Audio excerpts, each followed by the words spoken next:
Hey everyone, welcome back to our channel. In today's video, I'll show you guys how to reverse a video clip in Filmora.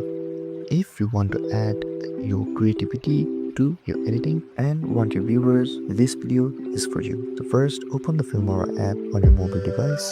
Then select a video where you want to reverse the video clip in. After selecting the video, simply tap on a clip or a video you want to reverse. Then you see many options on the bottom. Simply swipe until you see an option called reverse. Then tap on it. Then after a few moments, your video clip will be reversed.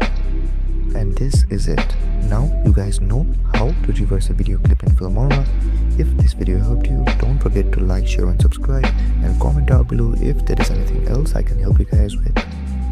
Thank you so much for watching, and I'll see you guys next time.